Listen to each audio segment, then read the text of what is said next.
I can't even do it right now, dude. The one time I can't. Yeah, yours is good. Oh, there we go. That was a good one. What's up, Yeah. everyone? Welcome to Betamax. My name's Fidel. And joining me on this episode is Jose. Hose B. What's up, homie? What are you drinking? Tea. That's what's up. That's what's up. That's Yeah, what's dude. up. I was about to say, that looks like you need to be hydrated because if that's the color of your urine. Yeah. You see it on those funny little posters, like in the bathrooms. Oh, yeah. Yeah. I see them all the time at work too. Yeah. There's a fucking like airplane. Every time, dude, I swear. Dude, you're chugging that, bro. It's thirsty. Damn. Damn, it's like they know we're recording. They're all right, go. Yeah, like specifically this time. Damn. Whack. Has there ever been a song that made you cry? Yes. That's all the time we have today, folks. Do you remember which song and why?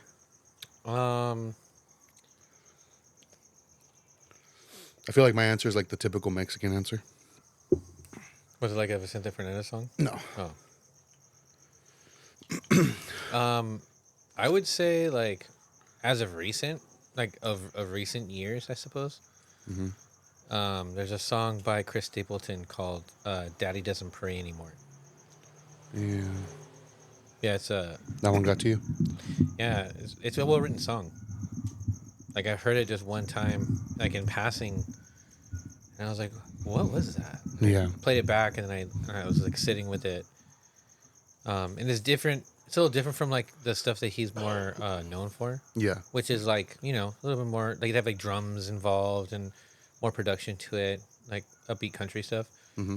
It was just like him and a guitar, like just finger picking, and yeah, no, and it's a beautiful song, dude. Really sad, you know. So it got me.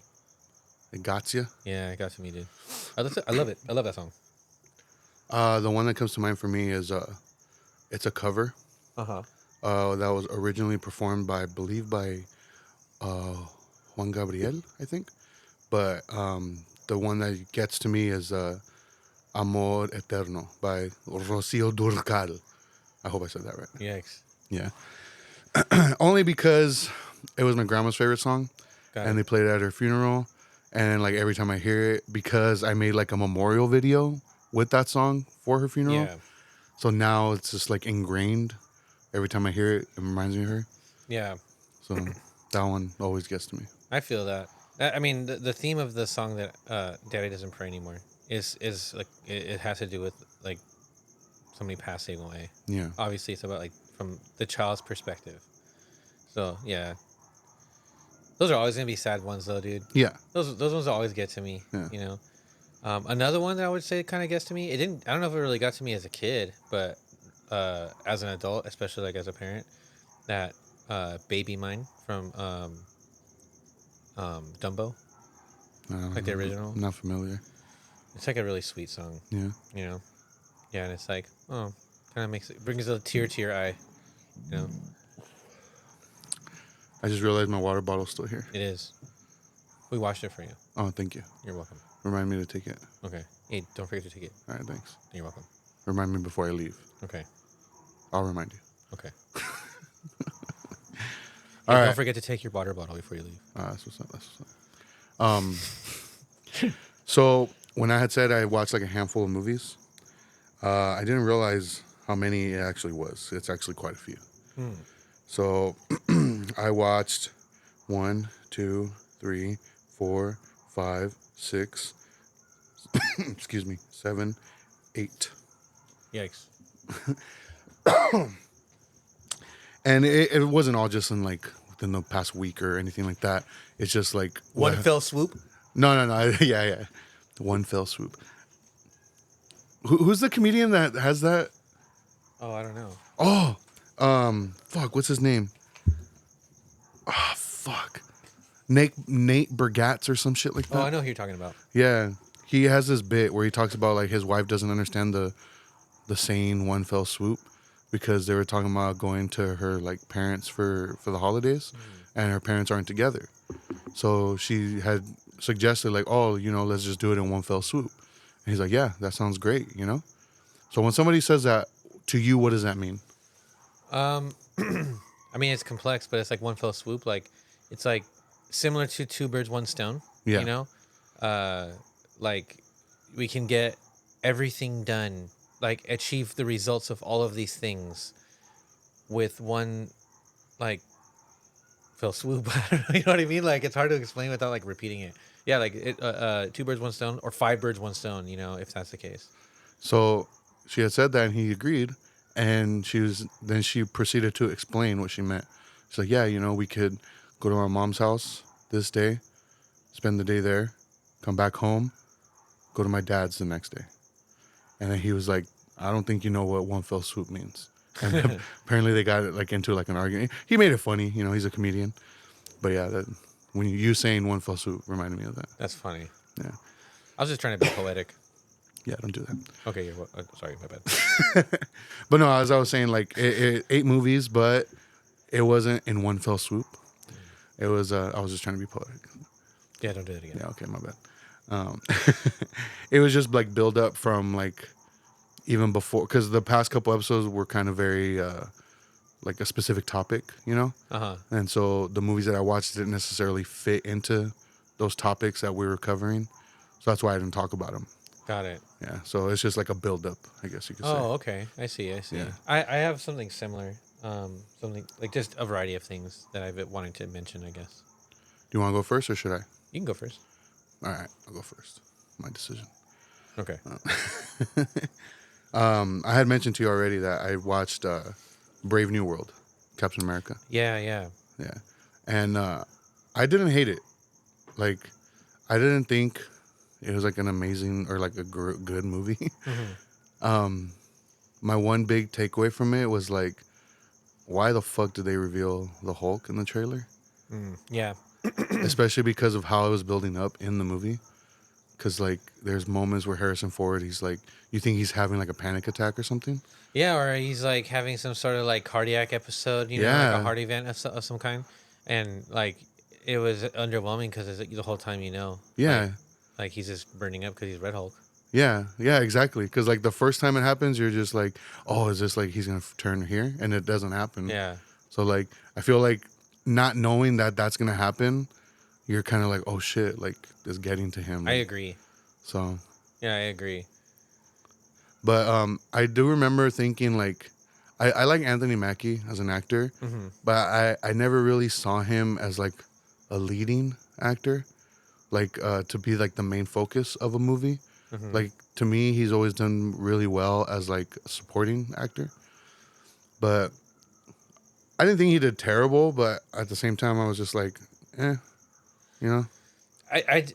see what you mean. I agree. Like I can see him doing well in like other types of films. Yeah. Maybe like but it's like the overall performance just was underwhelming in the sense of like, I don't know, it just didn't wow me. Like Yeah.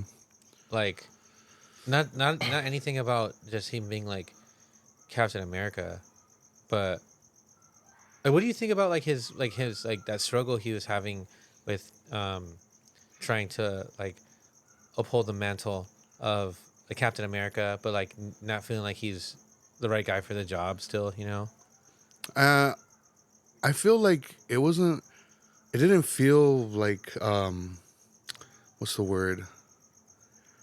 It didn't feel like it was that much of a struggle. Yeah. Like it was just kind of mentioned in passing type of thing, and I just didn't get the urgency of it. Yeah. You know what I mean? I thought like that maybe they could have spent more time on it. Yeah. Yeah. Because there was moments where they had some really good dialogue for him when he was like talking about like some of those things he was going through. And I'm like, man, I wish I would have gotten more of this, Yeah. Like, and then kind of like, so you can put on like the new characters that you're going to see, and have them kind of get their hands dirty, I suppose. I don't know. Yeah. But yeah, I mean, overall, like, I didn't hate the movie. Like, it was fun.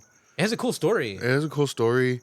The CGI, I didn't think was terrible, but it also, like, was kind of choppy sometimes. Yeah, it just didn't pop. Yeah. Yeah, like it wasn't a terrible movie, but it also I don't know. It's weird. It's a weird like And it kind of went fast. Like yeah it kind of felt kind of like a Transformers like yeah rhythm. yeah Like if you're not paying attention, like your head's gonna have to spin for a while until it catches up. yeah You know, um, which I think did a disservice for how like complex Anthony Mackie's character was. You know, with that internal like narrative and stuff. yeah. No, that's cool. But yeah, the only reason I watched it was because they got put on Disney Plus. Word. So I was just like, fuck it, Yeah. Which is kind of how I feel about Snow White. I It just got put on Disney Plus. I've So. seen it. No, I don't know. I haven't seen it yet either. I saw the thumbnail for it and I'm like, nah. Honestly, for me, the biggest turnoff from that movie is Gal Gadot. Like I don't like her acting is just terrible to me. She kind of reminds me of like Nicolas Cage. Oh hell no, homie. Like it just but like playing Nicolas Cage in every movie. No, I strongly disagree with that. Like the dude. No, dude, you don't get it. Like, I strongly disagree with that. Like, Nicolas Cage is a fucking genius. Okay. I'll take word for it, dude. He is the greatest actor ever. Shut the fuck up. I'm dead ass. I mean, Yeah. yeah. He is Okay. the greatest actor ever, and at the same time, he is the worst actor ever. Ah, dude, you're killing me with this, dude. Dude, no, Nicolas Cage. We need to protect Nicolas Cage. Okay, so who's another person like that? I don't know. I'm trying to draw a comparison. Another person like Keanu Reeves.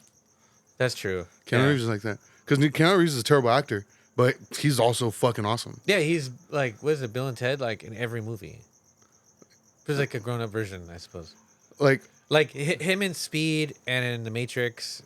I haven't seen John Wick, but like, I don't know, kind of seems the same as. He seems very Matrixy to me. yeah. What I would say is, I don't think he's playing Neo in the John Wick movies, but with the last Matrix film that came out, I do think he's playing John Wick in that movie. Got it.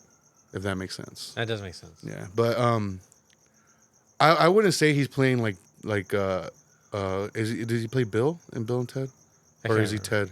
I can't remember. I think he's Ted. I'm pretty sure he's Ted. Damn, people are gonna be. I'm gonna get messages watching. Yeah. Like, you fucking idiot. I don't give a fuck. Yeah, that's what's up, homie. I accept not the criticisms of those. I seek not their advice. Exactly. Yeah, I don't give a fuck, homie. DM me. I don't care. At Swampfoot, homie. What's up? That's funny. But I don't necessarily think he's playing that character in every movie. I just think he's playing himself. Yeah. And what the one movie I feel like it's the most apparent where he's legitimately trying, but it's just not landing.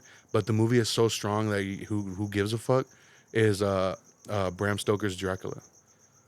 Yeah. Because everybody's fucking amazing in that movie. Oh, I mean, Gary Oldman's the GOAT. Yeah.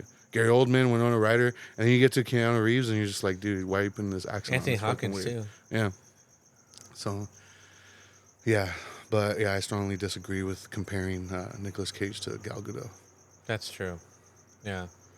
That's very anti-Semitic of you to say that about Gal Gadot, dude. I don't give a fuck, homie. She's a terrible actress, dude. It feels like every line reading of hers is like she's reading it off a cue card. That's what I'm saying. She kind of just appears to be playing herself, like in most of those A roles. shitty actress, yeah. Yeah, you know what I mean. Like, I don't know. How dare you put Nicolas Cage in that same conversation? I guess I mean I don't know. Have you seen Con Air? Yes, and it's the same guy as in 8mm and in National No, Treasure. in It's the 8mm. Guy. 8mm, I don't That's think the so. same dude. I would no, not in 8mm, homie. Yes. Con Air, the same character. He plays the same type of guy in Face Off, not 8mm. Yeah, those are all the same dude. No, dude, not 8mm, homie. Have you seen the movie Lord of War? No. Watch that one. Okay. Oh, you told me this before.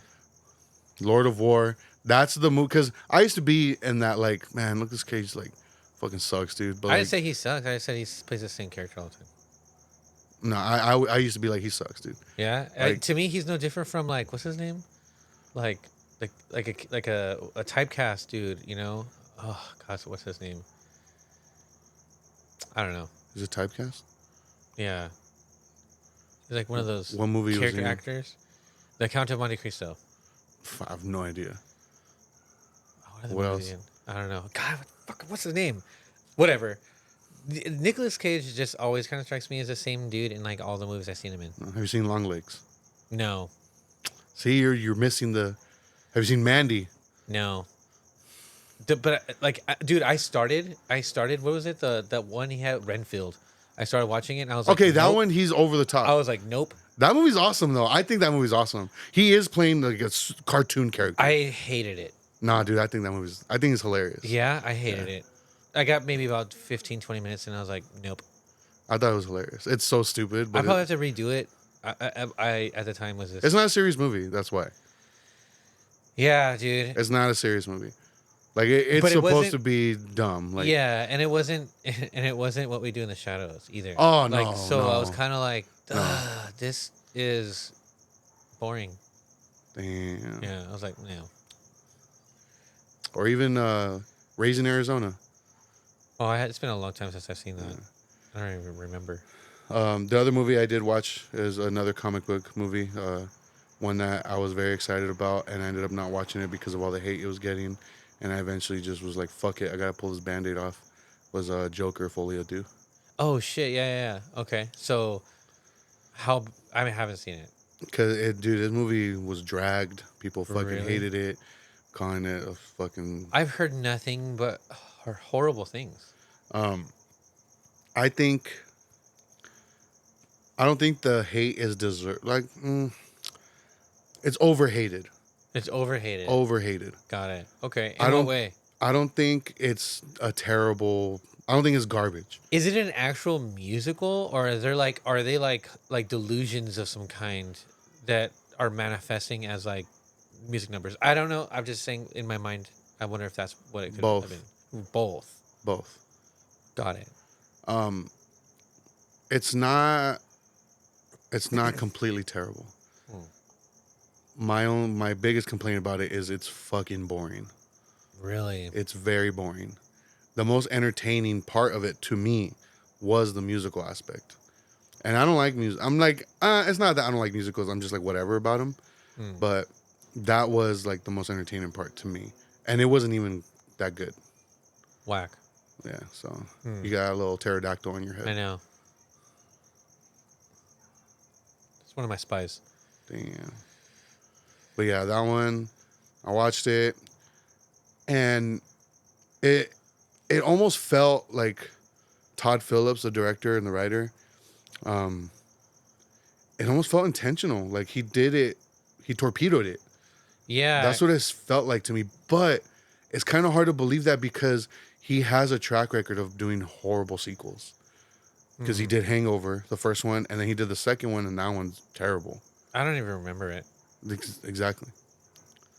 It's just a rehash of the first movie, just in a different setting. That's how I felt about like any of the ones I've seen after that. Yeah. I did enjoy the third Hangover because it was a little different, but Oh, and it was like, see you later, gay boys. Is that that's one? in the first one. That's in the first one? Yeah. Oh. I just like that one, dude. Yeah. That one's good. That one's funny. That was funny. But that's what I'm saying. Like, he has a track record of doing, like, terrible sequels. But I see. like I said, it just felt like he torpedoed it. Because he didn't want to do it. He had said, like, I'm not making anymore. Like, but this was before the first one came out. Was it one of those things like where the studio was saying that? They probably threw a shitload of money at him, and he was like, fuck it. Yeah, but like didn't want to keep beating a dead horse, Yeah. you know? I mean, and then the way he ended it, it was like, they can't do it anymore. Oh, okay. Yeah, there's no way. Yeah, because he probably died. Yeah. Got it. He gets killed by the real Joker. Yeah. What the fuck? Like Mark Hamill? That'd be sick. There's this guy in the mental institution that he's in who's like kind of obsessed with him, but he's always in the background. Mm-hmm. And at the end of the movie, he finally confronts him, and he says something along the lines of like, oh, you know, like, um, They're in you Arkham, right? yeah, so you're gonna get what you deserve, type of thing. And he smiles at him, and he like shanks the shit out of him, and then he falls to the ground. And then the guy that shanks him, he like sits next to him on the floor, and he's like starts laughing all crazy. Hmm. And his features, the way he looks more in line with like the Batman animated series Joker. Like if they were trying to get somebody who could play that Joker Got it. in live action, Got it. but without the makeup and all that. But that's what I got. Hmm. Hmm. But yeah, it was just I just thought it was a boring movie, dude. No Batman. No, Okay. no, no Batman. Harvey Dent was in it. Who was it? Who? Harvey Dent, Two Face. Yeah, yeah, but who played by who? That's just like some random Oh, because he not. was like on the TV because he was like a lawyer. He's the lawyer, so Oh, got it. Like yeah, kind of like not like somebody who had took us too much screen time. Like kind of in passing. Got it. yeah. More But like Easter egg, I suppose. yeah, more like an Easter egg. Yeah. But yeah, I just thought it was really boring. Like, I'm not revisiting this ever. Damn. Yeah. Yeah, I have. That's one of those ones where I'm just like I've heard so much like about it that I'm like, I guess maybe not be worth it. Yeah. That's not. Whack. Yeah. So what do you got? Um, I got. I watched a couple of things. Mm-hmm. First, I watched Titan. The the damn it. Damn. The Ocean Gate submersible disaster. Oh, that's right. That's right. Yeah, on Netflix. Yeah. It's like I thought it was a docu-series, but it's an actual documentary. It's about like I don't know, just under 2 hours, like an hour and 50 minutes or something. Yeah. Um, but yeah, it was interesting, dude. Yeah. Yeah, it was interesting. I mean, it just pretty much reveals this guy, Stockton Rush. It's like just like some egomaniacal billionaire that has had like such little regard for the advice of experts Yeah. because he was just trying to. He had just like unchecked ambition or whatever, and yeah, dude, like to the point where like he had people like straight up experts like in their field telling him like, hey, because he was trying. I guess. So this dude has done this many times before, and tried to switch it up with the materials, something lighter and cheaper with carbon fiber, and yeah, like all the signs that were shown to him, he ignored, and like you see, I guess he had retaliated against whistleblowers with like litigation and like they talk a little bit about it, and you're like, damn, dude, like I would be afraid, Yeah. and yeah, dude, and complete negligence, and it's cool because it's done like the dude filmed the whole thing, like so you get to see like a lot of the process of them putting it together, making decisions, and but you also get to hear some like phone conversations and stuff of him having like a super toxic like workplace like environment. Oh shit. Yeah, dude, like this dude was just a psychopath, like super just about those ambitious like goals for himself, Yeah. and yeah, dude, people died and shit got crazy in the process. Yeah, like super shitty. But it was interesting. It was well done. It was, and it was very insightful. Um, I was in. I mean, I didn't look too much into it at the time. I didn't realize that it was something that this dude had done before. I didn't realize it was like a wealthy person who specifically had like an interest in like marine biology and stuff. Yeah. Um, I was under the impression it was like some billionaire who wanted to do some dick rocket type shit. You know what I mean? Hmm. But yeah, dude, I thought it was fascinating. Um, but it's just also, it's another one of those reasons why I'm just like, billionaires are just fucking whack, dude. Yeah. They just behave like lunatics. Yeah. They're disconnected from reality for Yeah. sure. You know, um, so it was, I guess, a pleasure to see that. You which is on Netflix. The other thing I watched was People Like Me. You watched the whole thing already? Yeah. And you haven't finished it, huh? I've only seen the first episode. Okay. Yeah. So, People Like Me is on Peacock, and it's a mini series, I guess. About 6 episodes. Each episode ranges from like, I don't know, 12 to maybe about what, 20-ish minutes Something like at that. most. And it's written, it's directed, starring, written by, produced, composed, and edited all by Darren von Girdner, who happens to be my cousin. He's the little brother of my cousin's wife. Yeah. Somebody I've known for a long time. So like he's kind of like my little cousin, you know. Yeah, he's a transplant in New York. He might have moved recently, but he was in New York for a while when he really started like kickstarting his like getting like really cutting his teeth on his filming. He had like a viral like TikTok or like YouTube channel that was like um kind of showcasing him and his partner's uh life as he and her are going through like becoming New Yorkers, you know, just surviving in New York, being in New York, Yeah. acclimating to being New Yorkers and stuff. It's really good. And yeah, but this series was amazing, dude. You know, I love the music in it. It's such like a passion project, you know. His partner also is a co-writer. It was like done with a full team of people. Um, it's cool. It's just a lot of like relatable topics. Like each episode is like People Like Me, and the first ones I think it was like have anxiety or something like Yeah.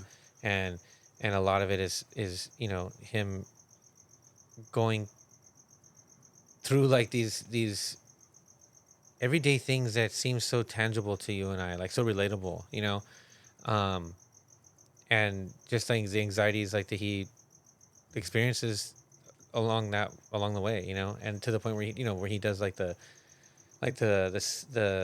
CBT type stuff with like the timed breathing and such, Yeah. you know, and in later episodes they have like others where it's like, oh, People Like Me, you know, are grieving, like People Like Me are, you know, People Like Me are scared, you know, whatever. It's really good. You know, I really enjoyed it. I feel like anybody can knock it out. Like maybe in the same time it would take you, in less time it would take you to watch the fucking documentary. Yeah. Like for real. Yeah. Like it's like there's the cast is so small and the crew is so small that the credits don't take that long. So I mean, from beginning to end, you're talking maybe about 20-ish minutes most per episode.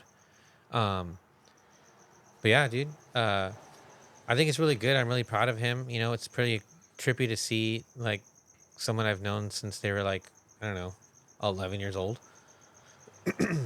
Like kind of like in my as a like something of a family member, uh, accomplish something like this. I know how hard he's worked to accomplish this. Yeah. Um, and it's really good. You know, uh, Do you know how it ended up on Peacock? I don't. There's a documentary, or not documentary. There's an interview that he had done that they had released recently by Yeah. somebody who's like a documentarian, Yeah. and I haven't finished it, but that I think it goes into that. But he does talk about like how he was just pitching. He just pitching, you know. And what's cool is like he uses a lot of like really like his topics are a lot of like real life things. Like in the fourth episode, he touches on like the loss of his best friend, and I remember that. Like, and he even shows like a real picture that he has of him and his best friend. And like in the picture, you can see the homie with like a Hawaiian shirt, and the person that plays that guy in the series is wearing like a similar, if not the same, um, Hawaiian shirt. You know, so they his like the attention to detail, Yeah. like how he really put a lot of thought into it. You know, and that was something that he and I had bonded over because it was like literally around the same time as Sergio. It's like his best friend who they got really creative together. Dude was the one who put him on to film and making music and stuff. And dude, very similar stories, you know. Yeah. And they both passed away around the same time, and him and I really bonded over um, having like a shared like grief, if you will. Yeah. So I messaged him and I'm like, bro, like that shit got me, you know, and Yeah. um, I can really appreciate like how much of like an honest piece of art it is, you know, and I think anybody who's like who is aspiring to be someone who's good at like filming and editing and writing songs and putting music into your craft and like performing and just making it happen, like this is a good example of like what you're able to accomplish if you really like, you know, love it, you know, if you're really about it, you Yeah. know. Because he worked very hard. Always worked very hard. He's always been very creative. Like he had a pretty good music career as DVG, because he goes by Darren Von Gardner. Um, like on some Childish Gambino esque type, you know, music, and it had transitioned through the years. But yeah, I mean, I would highly recommend it to anybody, especially since it's so easy to knock out. Yeah. You know, I hope you finish it, Yeah. bro. Yeah. I am. I'm planning on it. I'll probably do it tomorrow when I get off work. What'd you think about it when you watched an episode? Dude, like I was watching it. It's one of those things where I'm like, it made me want to like get on Eddie's ass. That's what I'm saying. I was like, dude, we could do it. Like this. Look at this. Like this is really good. Like, and he did most of it basically himself. Yeah. Like with like very like a little bit of help, but mostly him. You know. Mm-hmm. So I was like, oh, dude, we got to get on it. For sure. That's it. That's So one it's of the very it like inspired me in that way. And that's just the first episode. yeah, first episode. Very relatable episode as well. Like Yeah. the whole like he's going for like a job interview, right? Yeah. No, And no, then- no, no. He's as he's like basically pitching himself. That's as, right. As like the creative. That's right. Like as a producer or director. And he like bumps into that guy on the way there and dumps the coffee on him. Yeah, and he's like, "What the fuck, man?" Yeah. But like, it's funny because like when that happened, I was like, I have a feeling that's gonna be the guy he has to pitch to. Yeah. And it ends up being the case. That's funny that you knew that. I didn't see that coming. No? No, I didn't. No, yeah, I was like that like because you know why though? Because that's what I would do. That's how I would write it. Yeah. So that's how I saw it. I see. Yeah, but that's what makes it so cool, right? Like Yeah. you're just like, oh man, like that would be like some fucked up shit Yeah. that would happen, you know? Like, cause look, dude, like he was so whimsical when he got up, like, oh, I did it, like, oh, look at me, I'm the man, all this hard work paying Yeah. off, you know, and then like goes and fucks it up. You know what I mean? Yeah. But no, I did enjoy it. I did enjoy it. So I'll most likely knock it out tomorrow. I really think that when you get to the fourth episode, yeah. you're gonna be like, oh man, this is great, and then you're gonna watch the next two, and you're like, oh man, I can't believe that's it. Fuck, because it's so good. Yeah. I'm telling you, the fourth episode to me, like anybody who's lost someone like close to them, Yeah. is gonna have a moment towards the end of that one, you know. Yeah. And you're like, man, like that felt, but it feels good though, because you're like, damn, like, it very much feels like like a homie that you know who's like super into film, Yeah. and like made some amazing shit, Yeah. you know, and you're like, fuck, you're right. Like I feel the same way like about Eddie too. Like, dude, he's got everything he needs, you know, like, bro, I can make all the sounds for it, like the music and shit, you Yeah. know, like very inspirational for Yeah. sure. For yeah. sure. No. Yeah. I'll knock it out tomorrow. Yeah. Like, cause since we're recording tonight and then we're not doing Friday, so tomorrow. Yeah, I'll just do it tomorrow. Word. Just fucking knock it out. Word. So the other day, one of my coworkers, he had suggested a movie to me. I said the other day, it was like a week or two ago. Got it. I do the Um, same thing, dude. I have like a bad like perception of time a lot Yeah. of the time. So he had suggested a movie to me. He's like, "Oh man, like you gotta watch this movie. It's really good. It's on Netflix. It's called Straw." And I was like, Straw, like like a popote. like a popote. Okay. Yeah. I was like, "Oh, like what was it about?" He's like, "Oh, just watch it. Like it's really good." And he sent me like the link to it and starring Taraji P Henson. And I was like, "Okay, I like her as an actress." Okay. I was like, you know, she did Hidden Figures, Baby Boy. Yeah. She's a good actress. Hustle and Flow. Hustle and Flow, yeah. So I was like, all right, yeah, I'm down. And so didn't look it up, just went in there, put the movie on, and first thing that popped up on the screen that made me want to turn it off was written and directed by Tyler Perry. Not a fan. Oh, okay. I'm not a fan of Tyler Perry. So Me neither. Yeah, like I don't know. It's just I don't find his stuff entertaining. Yeah. Like the whole Medea stuff, like people love that shit, and I'm just like, I don't think it's funny. However, I have seen one of like the Medea plays, but it was like on DVD. I didn't like watch it live, Mm-hmm. and I thought that shit was awesome. So I was like, okay, maybe it works better as like a play instead of a movie or a series. I You know wonder what I if mean? did it start that way? I I wonder. believe so. Really? I Oh, believe okay. so. Yeah. So, cause I forgot what it was, but it was a Medea like play. But like I said, it was a stage play, and dude, I was laughing like it worked. Yeah. So I don't know. Maybe it's just the film aspect. I don't know. Like the way it's adapted into film, maybe. Yeah, but Is Death at a Funeral one of those? a Tyler Perry movie? Yeah. No, No? no, the one with like Chris Rock and Yeah. no, that's not no. It is a remake though of a British movie of the same name, Hmm. and Peter Dinklage plays the same character in both.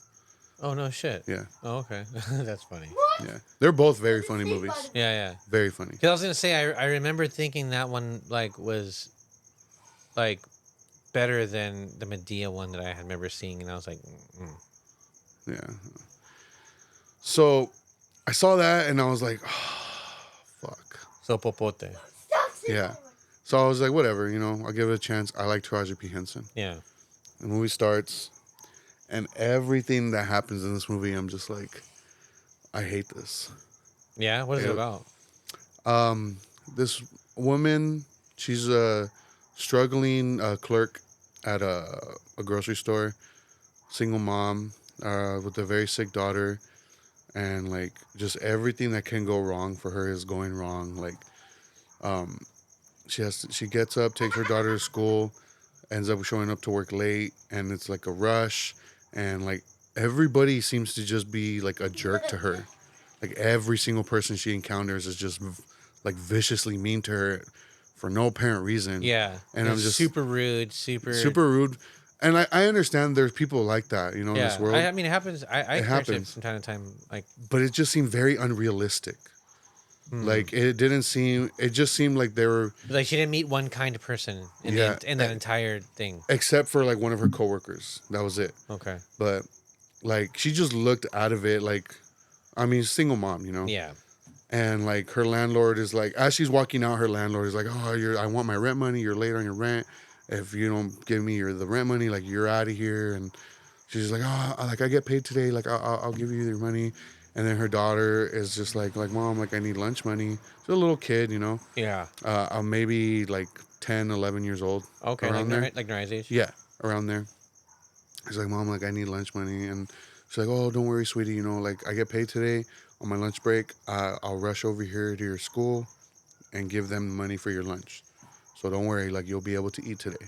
So to me, that shows like, okay, there's been times where like she doesn't eat at school because no money. Yeah.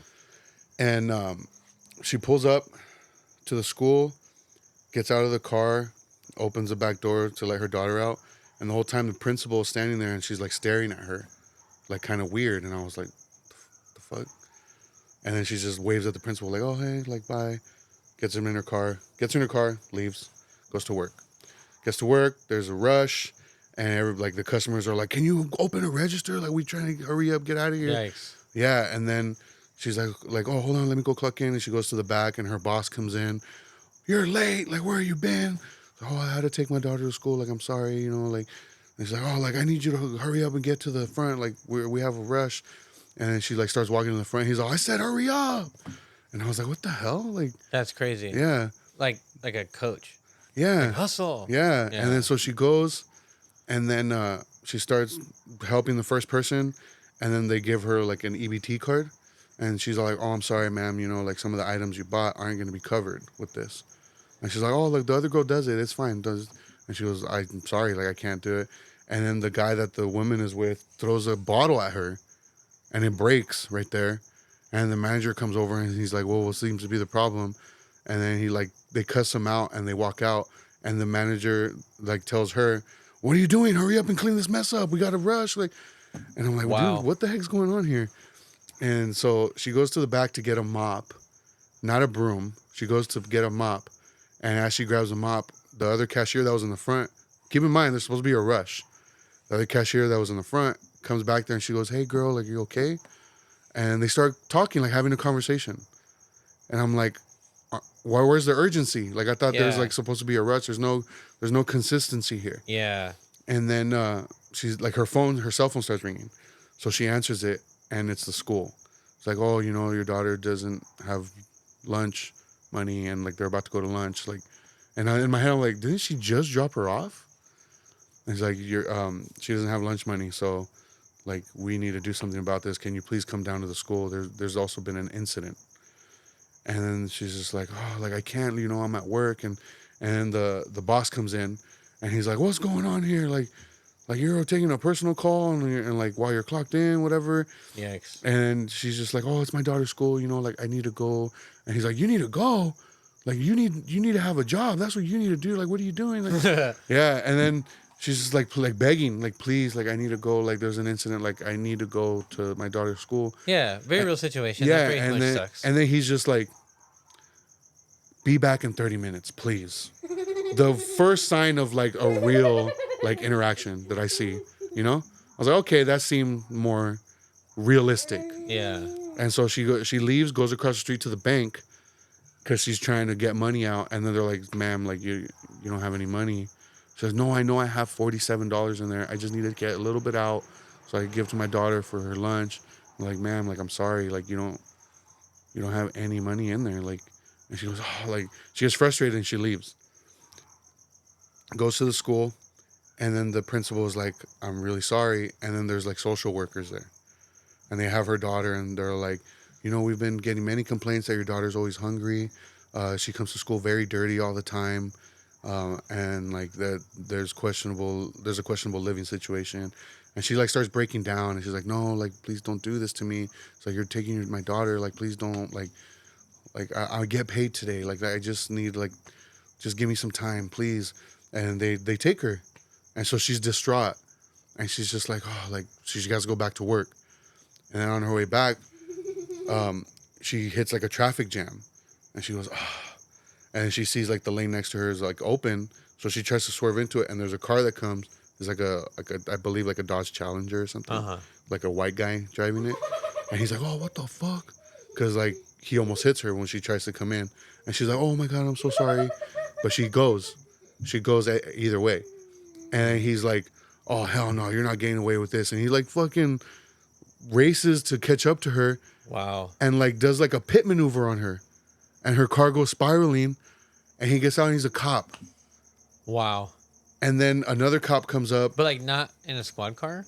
No, because apparently he was on his way to the station to start his shift. So like a cop pulls up, and Wow.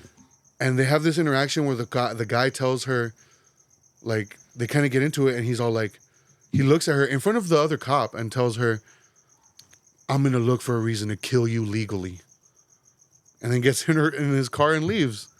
And then the other cop is just like, "Ma'am, I'm gonna have to give you a ticket because you hit the cop car." And I'm like, "What the He hell?" said nothing about like that crazy threat? Yeah.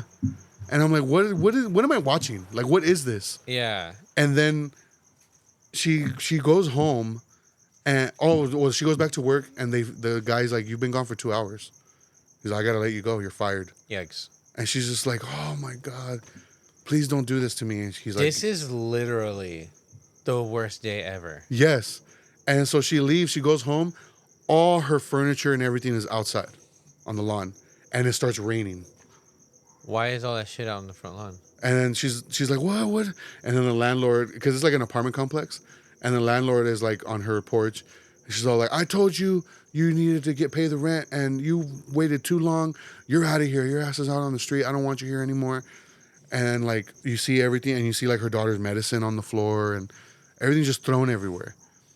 And then it does one of those things where she's like, "No," and the camera's like above and like spiraling up. Yeah. And I'm like, what am I watching here? Like, what is this movie? Yeah. It's just a lot of shit like that. And she ends up, she just like kind of snaps, Okay. goes back to her job. And the boss is like, "I fired your ass. What are you doing here?" And she's all, "Can you just give me my check?" I just gave me my check. I need to take my daughter some money. She still has that in her head. Mm-hmm. And he's all like, you know, when you fire people, your check gets mailed. So now you got to wait 3 days because I'm mailing it. I ain't giving you shit right here. Wow. And then she's just like, please, like, I need my money, please. And he's like, I ain't giving you shit. And he's just being an asshole. And then randomly this guy comes in, like, and they're in the back of the store, like the back area. Like, where did this guy come from? Yeah. So like, whereas customers could not see them. Yeah. Okay. This guy comes in, well, two guys come in and attempt to rob him. In the middle of this conversation. In the middle of this conversation, point guns at both of them. And she's like freaking out. And then somehow she grabs the gun and shoots the guy in the chest, killing him. And the other guy takes off running. And the manager, he's looking at her. She has a gun in her hand. And he's like, you set this up, didn't you? Wow. You're trying to rob me. And calls 911. Yes, there's just an attempted robbery. One of my employees that I had to let go today tried to rob me. She set the whole thing up. One of the guys is here dead. She shot him. I need the police here right away. Wow. Hangs up. And then he's all like, your ass is going to jail. You're not getting away with this. And then she's just like crying. And then she shoots him in the chest. Holy shit. This is where I'm like, okay, what the fuck? Yeah, this I like where this is going now. But it's dumb. Like, they caught my attention at that point. But then she gets her check. She doesn't take any of the money because he's like counting money. Uh-huh. She just gets her paycheck. Yeah, because That's all she wants. Yeah, because she wasn't trying to rob them. So, but she still has a gun in her hand. Right. She goes to the bank across the street to cash her check. It's full of blood. She has a gun in her hand. They think she's trying to rob the bank. Yeah. Cops show up. SWAT shows up. And then now, like, she's like, why? At first, she's like, why are you freaking out? Like, why are you acting all scared to the bank tellers while having a gun in her hand Yeah. with a bloody check? Yeah. And then the bank teller's like giving her money, like stacks of money. She goes, what are you doing? She's like, I just want to cash my check. Just give me what my check is. That's all I want. It's like, why are you giving me this? And it's just this big old ordeal. And then like on the outside, like these detectives, there's these two detectives trying to figure out what's going on, like figure out this woman's story, what's going on. And then like by this point, after everything's happening, I'm just like, why am I still watching this? Like, this movie sucks. Yeah. This movie is just terrible. Taraji P. Henson is amazing, but it's just like I'm not down with this movie. Damn. Then there's a twist that made me be like, what the fuck? Damn. Yeah, so there's like this twist ending that just kind of caught me off guard. Like in a good way? I don't know. That's the thing. Like, I still hate this movie. But it's just that ending was so surprising. But at the same time, it kind of like made everything make sense. Okay. In the way why people were acting the way they were acting. Like they're just racist or what? No. Should I reveal it? Sure. I mean, I'm probably not going to watch it. So, her daughter had died the night before. Got it. Yeah. So, all this shit's going down. Cops are like, SWAT is like there to like get her out, whatever, like, and they're ready to like take her out. And they finally get a hold of her mom. And she gets on the phone with her mom. And she's like, sweetie, what's going on? Like, why are you doing this? And she's like, I'm just trying to cash my check so I could have money for my baby, for my daughter. And she's like, sweetie, like, she didn't make it last night, remember? And then it shows like they had taken her to the hospital because she had a seizure. And she didn't make it. And then it shows again her in the morning waking up to an empty bed next to her. Like her daughter's not next to her. And then it shows her walking from her apartment to her car. And it shows her like talking to somebody, but there's nobody there. Shows her dropping off her daughter. And the principal's looking at her like, what is she doing here? Shows her open the back door of her car to let her daughter out, and nobody gets out. And she like still waves and is like, bye, sweetie. And she leaves.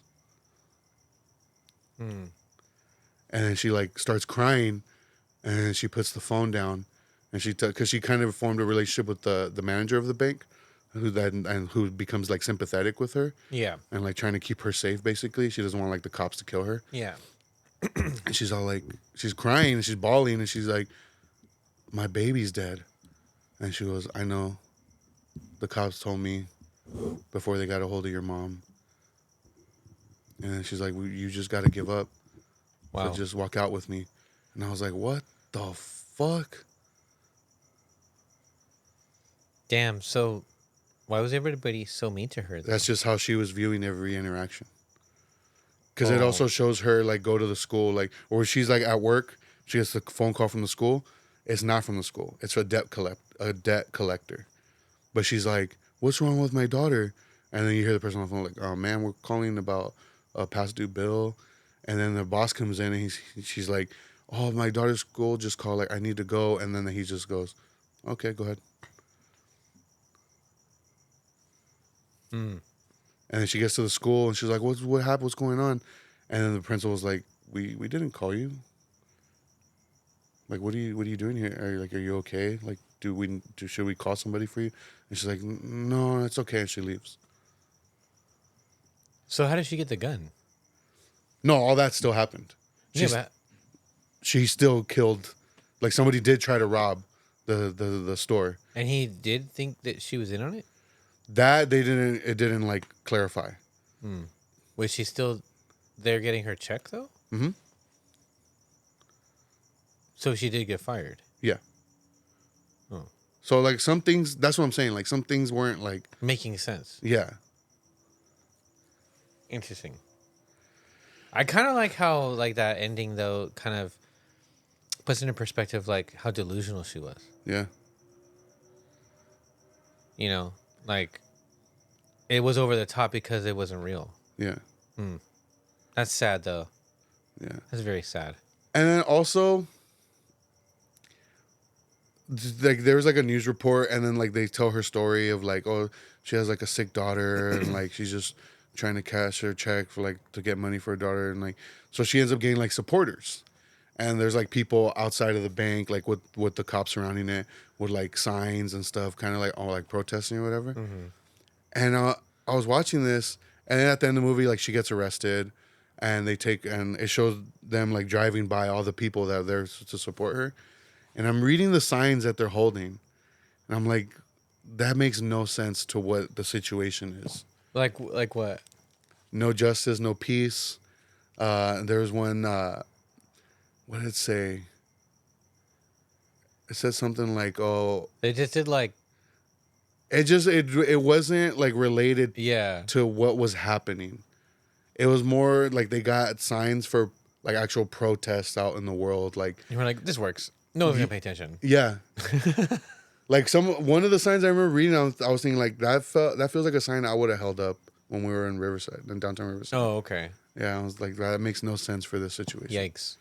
So I was like, that was weird. And then like the actress playing the lead detective is Tiana Taylor. I don't know if you know who that is. Mm-mm. I did not like her as the lead detective. Really? I didn't think she wasn't bad. What else is she from? I know her from like music videos because she's a pretty like voluptuous, beautiful looking woman. Smart. Yeah, Got it. she just to me wasn't believable as a detective. You know, like they got her because she's a pretty face. Yeah. Type of thing. But I mean, I don't know. We'll see. Like, have never seen her in anything else besides like music videos where she's like dancing and stuff. Yeah. So She should, but in your opinion, she should probably just do that. I don't know, because She had moments. she had moments. So I was like, okay, maybe if like she got more like maybe a better script or something, or like a director that Kind of like maybe similar to what, like a Lily Rose Depp yes kind of situation. yes, because the Idol was fucking terrible, Right. but she was amazing in Nosferatu. Yeah. So maybe if she had the right script and right director Yeah. backing her, then Yeah. Like the right, everything. Right, around- yeah. Yeah. yeah. So Got it. yeah, the movie I rated it 2 stars on Letterboxd. Yeah, it only Yeah. gets 2 Fidelis. 2 Fidels on me. Only 2 Dr Peppers. 2 Dr. Peppers on me. I almost drank about 15 Dr. Peppers. But yeah, that was Yeah. one of the ones I watched. That's funny because the only other one I watched too is like a heist related one too. Yeah. It's a rewatch. Oh yeah. Now You See Me. I never got into those movies. You know, I remember liking them when they came out because they reminded me so much of Ocean's 11. I like that movie. Oh, dude, Ocean's 11. I mean the Ocean movies. The Ocean, yeah. I like those movies. I rewatching it. I mean, it's stacked. Oh yeah. It's stacked. It's got Morgan Freeman, Michael Caine, Jesse Eisenberg, Isla Fisher, Dave Franco. Mm-hmm. You know, who else? What's his name? Woody Harrelson. Yeah. Yeah, dude. Like, yeah, it's stacked, and I mean, it's good. It's a good story. It's pretty cool, you know. But you know, I feel like it looks weird. Like it looks bad. Really? Yeah, like I don't know. Are you gonna watch the new one? They're making another one. Mm-hmm. Oh, nice. Probably. It looks like one of those like legacy sequels, like bring back some of the old cast, but introduce like a new cast Oh, type of deal. got it. That's what it looks like. Yeah, I don't know. Just like maybe it was just like the connection I had for the internet or whatever. But like, not that it was in high definition, but it was. There's like a certain like color grading to it that gave everything like this dark contrast. Yeah. Again, another way that it kind of reminded me of like Transformers, like the second one. You know, had like really contrasted colors. Yeah. But otherwise, I don't know. I think I find them entertaining. They're cool, you know, because I mean it's a group of like famous illusionists and like a pickpocket and like a what does he do, like mentalism, you know, and then they're doing like these bank heists that triggers FBI and Interpol to try and like play like your standard like cat and mouse like Yeah. type synopsis scenario, but they're just illusionists rather than, and they're like big productions rather than like casinos and like these you know career thieves, you know. I thought it was, I think it's cool, you know, the story that they have like a debunker that they work with, you know, Yeah. to try and help them get ahead of them, you know, to help the cat get the mouse, if you will. Yeah. But yeah, no, like I like those movies. I remember liking the first one. I can't remember the second one all that much. Which one's the one where Isla Fisher legitimately almost died? There's one where she's like performing a stunt, and she like was adamant on like she wanted to do it. It was like they dunk her, and she's like in chains. Yeah, and Which there's one's like that one? the first one. It's the first one. Yeah, Yeah, and like I guess like the look of panic, that's legit because something had went wrong or something. Oh shit. Yeah, it's like they she like kept it? almost drowned. Because I was gonna say like, damn, that makes sense. Because I thought that was like an awkward, you know, like you know when a scene is kind of like, oh shit, like and it invokes like that actual feeling inside of you. Yeah. And you're like, okay, that's kind of fucking wild. Yeah. You know what I mean? Yeah. Yeah. So that makes a lot of sense because it looks mad real. Yeah. You know? Because it was. Yeah, that's crazy. You know what? So, because I've never seen the movies. You've never seen them at all? I've never seen them. And Any of them? None. Oh, so you don't even really know? I don't know. And like, it is something that would interest me. And this is gonna sound very dumb on my part. Uh-huh. The reason I was like steered away from them. Jesse Eisenberg? No. I like Jesse Eisenberg. Me too. Woody Harrelson's hat. Oh, shut up, dude. That's so dumb. That's what I'm Yeah. saying. Like, I know it's dumb. Yeah. No, but like, it makes sense though, because his character is kind of like, I don't know. Yeah. He has a punchable head. Yeah. Yeah. I mean, the hat, everything, like with the hat on, punchable. But he's the mentalist in the movie. Okay. Yeah, it's like, and I mean, it's well written because like I mean, Because I like cat and mouse type shit. no, it's so basically Mark Ruffalo plays uh, an FBI agent who has to work with Interpol because like their first heist, like so basically you have these individual um like you have these individual musicians, right? Like so Dave Franco's like he does like pickpocket stuff. Woody Harrelson is a mentalist, and uh Jesse Eisenberg's character plays someone named Atlas. Danny Atlas, so Atlas or something. Atlas is like the surname that he uses, Yeah. and he's very popular, like either on television or on like like a TikToker type thing or something. Yeah. Um, and they get like these cards, like tarot looking cards, Yeah. with each have like one's like death, one says like the mistress or whatever, and it gives them like a place to each of them.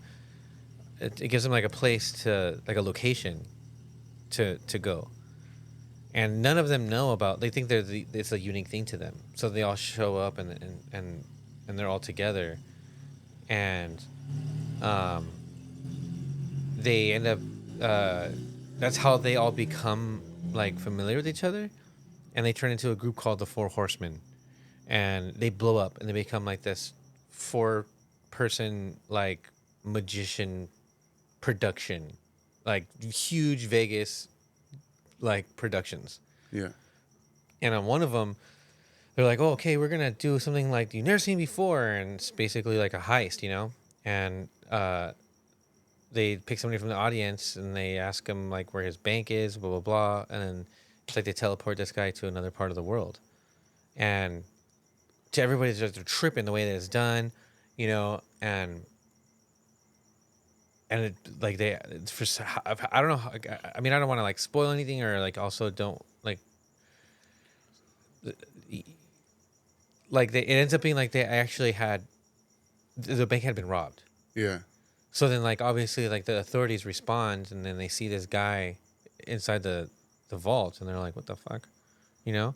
So which triggers the Interpol. So then now they're trying to work together, though that they have like their own like they don't really like mesh at first. Yeah. Yeah, and then they're just trying to play like cat and mouse with them. Like they're trying to figure out like how to catch them and also like how to kind of get ahead and kind of beat them to the punch because like their thing is like they're very good at like getting away, and looking like that they haven't done anything because they're illusionists, And so they employ who Morgan Freeman is this like debunker. Like his whole thing is he has a platform like a show or something where he takes like magic tricks that people are doing and exposes how they're done, like this what like another like famous magician type, Yeah. So they work with that guy and he tries to help them, and he's got like this personal like vendetta, Yeah. and it turns out there's like you kind of figure out that there's like these you know like practices and like codes of magicians that you learn about, whether they're fictional or not. I don't know. I don't really give shit. But you kind of see how like these factions like kind of play a part into like the lore of whatever it is that is had initially brought them together. Yeah. Which you end up finding out like and it also has a twist, like a badass twist. And if I'm not mistaken, like I think they do kind of like at some point show like how some of the like the tricks are done, the illusions are done, similar to like how like in like the Ocean's movies, like it shows like how they like folded their bodies into like the container, like how it's all done, Yeah. after it's been shown. They do something similar like that too. So I mean they're good, I mean it was released in when 2013. So I mean. Oh damn! I didn't even realize it was that old. Yeah, so I mean, you'll see by like what I mean by like when you watch it and you're like, oh, like it does look like older. Like Yeah. the first thing I noticed was that when I rewatched it, I was like, oh shit, this seems. I didn't realize how. So I immediately went to see what year it was released. I was like, no wonder. Like, I didn't realize it was that old. And you can tell by the way it looks. It doesn't look bad, like I said, but Yeah. you know, its age is showing, you know, if you will. But now they're fun movies, dude. I always liked them. I think the first one is the best one. Like I said, I have a vague memory of the second one, but yeah, the first one's cool. It's on Netflix. Like it was one of those newest ones that they had dropped on there. So I saw it and I was like, ooh, I like this movie. I'm gonna play it. Yeah. So I had fun watching it again. I also rewatched Triple X Triple X. with Vin Diesel. Oh, jeez. I've never seen it. No. No. All right. So That's the one with the Hate Breed song, right? yeah, Hell yeah. I had forgotten about that. Hell yeah. So the reason I even like decided to watch it was because I was like browsing movies. I was like, I want to watch something either I've never seen or I haven't seen in a long time, and I came across Triple X3, The Return of Xander Cage, and I was like, oh shit. I was like, I don't think I've seen this one. Uh-huh. I was like, I kind of want to watch the second one, the one with Ice Cube. Kind of want to see like how that one holds up, but it wasn't streaming on anything. The first one was though. Okay. So I was like, I remember watching this movie a lot because I had the DVD, and I loved the music in it. So I was like, I'm gonna watch it, and I started watching it, and dude, I forgot like the opening sequence was the Rammstein concert. Yeah. Like bang bang dun dun dun dun dun dun dun. But the guy in that sequence that like ends up getting killed because he has like some chip or whatever looked exactly like Conan O'Brien to me. I was like, oh, that's funny, you know, the early 2000s. Is it or no? No, No. Okay. no. But yeah. So I watched the movie. I still find it highly entertaining. It's very dumb, but the action sequences are very good. Yeah. They still hold up, except for like the obvious like CGI Vin Diesel face on the stuntman. Oh, Like, I see. there's a lot of that. Like it's hyperimposed on the. Yeah. Yeah.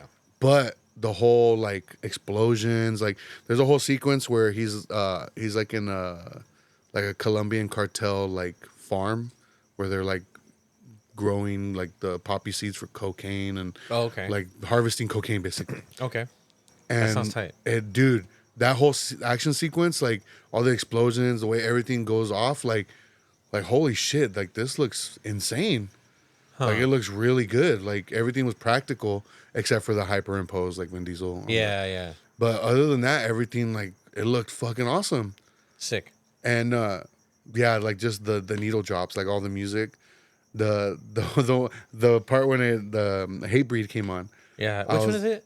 It's a now Is the time for me to rise Yeah. to my feet. Yeah, dude. And it's the part where he like jumps out of a helicopter onto like a snowy hill. Yeah. And he's like snowboarding down the hill. And I was like, dude, this is fucking tight. Hell yeah. So it's definitely a product of its time, you know, like early 2000s, like action movie. And Oh, okay. but it was funny because the Vin Diesel's like character introduction, it shows him like steal a car, and the guy that like he steals the car from, he's like very like they're very obvious that they're trying to make this guy seem like super racist, because it shows it's like this rich guy, I believe it's like a Corvette or whatever type of car that doesn't have a hood or like a Convertible. convertible. There we go. I don't know cars, so it was a convertible. Hey, don't forget to bring your water bottle. All right. Nice callback. Nice callback. It's a convertible, and he pulls up to this. I don't know if it's like a country club or whatever, and you don't see who he's talking to, but the guy gets out, and he's like, "Hey, you! Like, you speak English? Come over here. Like, I want you to take extra care of this car. Like, do you understand what I'm saying? Like he's being super racist. Yeah, it's overt. Yeah. Yeah. And then like he's like, don't scratch it. I want it parked in the shade. Like I don't want the sun. I don't want no sun damage. Like being like that, like super extra. And then it shows who he's talking to, and it's Vin Diesel. And I was like, this guy doesn't even look Mexican. Like, Yeah. because the way he was talking to him, he was like assuming he was Mexican. And he like steals the car. What the fuck is he? Racially ambiguous, homie. I don't know. Nobody knows? No, I'm pretty sure if I Google it, it'll. Oh, okay. I mean, his real name is Mark Sinclair, so I don't know. That was gonna be my next question.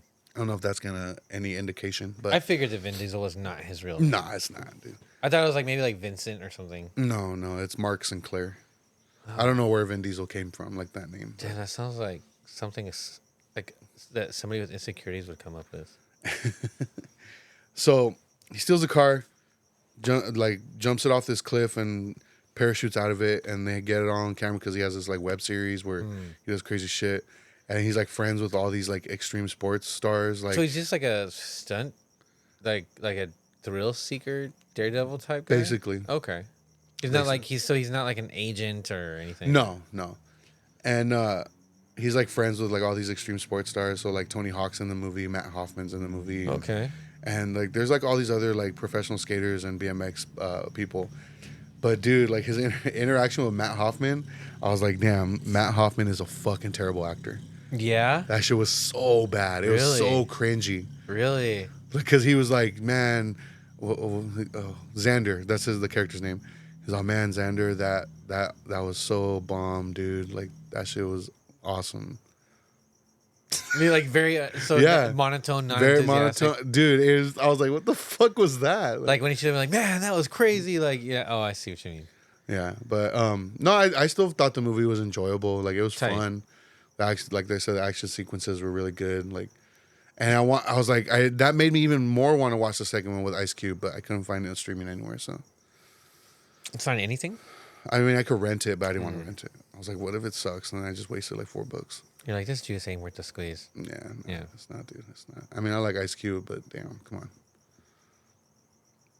Do you have anything else that you rewatched or want to mention? It was more just like music related. Go for it. I was waiting for the whole album from Skinhead to drop. Yeah. It's called It's a Beautiful Day. What a Beautiful Day. It's a beautiful day. Oh, Yeah, that's funny. No, I like it. I've been listening to it a lot. It's dope, dude. yeah. Like bomb ass oi. Yeah. It has like this emo vibe to it that I like. Maybe it's just because it has like this. It has like this, like the tone of it is very oi, Yeah. but it has like this Texas is the Reason style, Oh, hell like yeah. like emo melodics to it. Like it's not very melodic like that. Yeah. It's very true to like that oi sound, like the you know, like it's Yeah. very oi, but it's got like this Texas is the Reason style emo vibe to it that I just can't ignore. Yeah. And I love his voice. It's very angry, but like emotional. So it kind of has like a somber tone to it too. Like, and the shit he's talking about is like very, very real. You know? Yeah. Yeah, dude, super good. I've listened to it a lot. Like when you see like the album art for it, I can't remember what it is offhand, but you see it and you're like, you wouldn't expect it to sound that way, but it's tight, dude. Like it gets if you feel amped, but also kind of like pensive at the same time when you're listening to it, because you're listening to him tell like some stories about like the first time, like I don't know, he got into a fight or something like that, like you know, or he like a lot of it he talks from the first person, like as if he's saying something out loud to somebody else. Yeah. Like a lot of very personal stuff. At least to me, it seems. I like shit like that. That's what's up. Yeah, it's good. So, but the other thing was Elm. The homie Drew's nephew's Oh, band. that's right. That's right. Yeah, I've listened to a lot of that, dude. It's really good. It is really good. Yeah, that's a good demo. Like, To me, it's more along the lines of like that '90s Midwest emo. Then, because you were saying like you were throwing the like shoegaze, and I could see that. yeah, But to me, it sounds more Midwest emo. yeah, it than definitely anything. has like that Midwest emo style, like, and like the way that the song flows. Yeah. But like, they're definitely There's definitely some shoegaze influence. they're definitely like inspired by like those like shoegaze gear Yeah. element to it. Like, cause I mean, dude, it's so heavy. Yeah. And it's so beautiful, like sounding. If you know what I mean, Yeah. Like the way that like when you listen to shoegaze, you're like, man, this is so heavy and gnarly, but like it sounds so sweet. Yeah. A lot of the times, it has that element to it that I really enjoy. You know, like you're headbanging to it, but Yeah. like it sounds so like emo. Yeah. You know what I mean? Yeah. Yeah, I couldn't stop listening to it, dude. I would listen to it like on repeat all the time. Yeah. And it's only a few songs too. Yeah, it's only like what, like four? Like 4 or 5 Yeah. songs. Yeah. Yeah, really good, dude. Yeah. I liked it a lot too. Yeah. As soon as I heard it, I was like, Fidel's gonna love this. Yeah. Oh, immediately. Like Yeah. that first song, I was like, oh, man. Yeah, it's great. It's great, dude. 5 stars. 5 stars. I get it 5 Jose's. That's what's up. 5 out of 5 Jose's. Are you a fan of Cosmic Joke? I do like Cosmic Joke. Have you heard the new EP? No, I have not. I think it's called Force Perspective. The title track, Force Perspective. That's the only song I've heard so far, and it is like from the music video.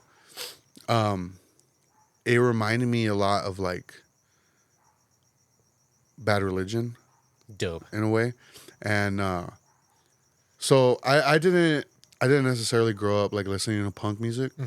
I was familiar with it. I obviously had a lot of friends that listened to it, but I came from like metal, new metal, you know.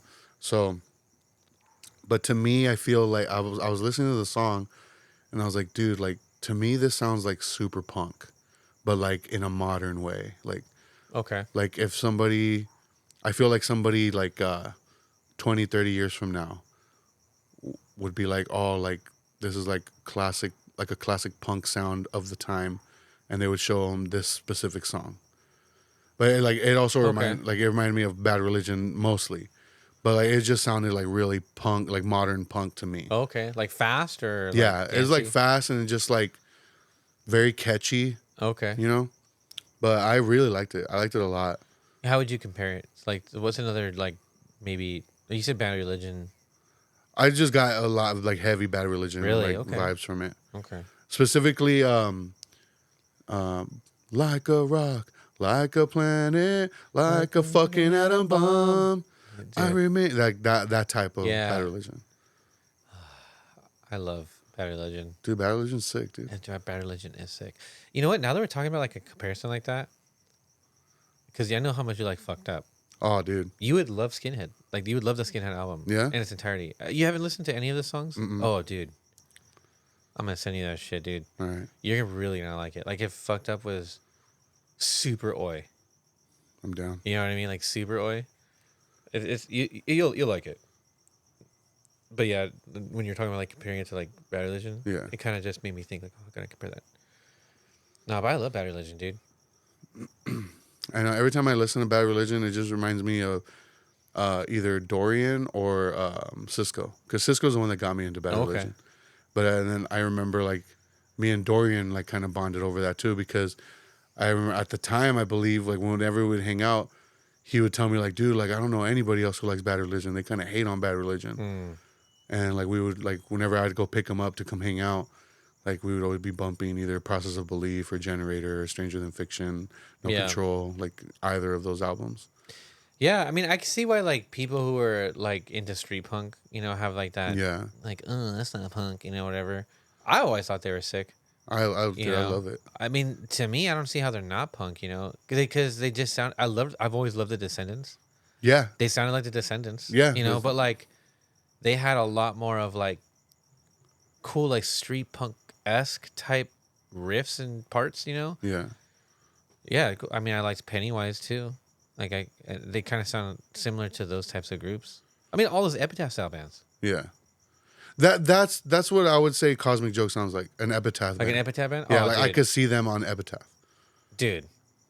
Which this EP, I believe, is a joint release between Triple B and Hardlore Records. So Oh, that's cool. yeah, That's cool. How many records has Hardlore. Hardlore done? Well, the very first record they ever put out was Cosmic Joke LP.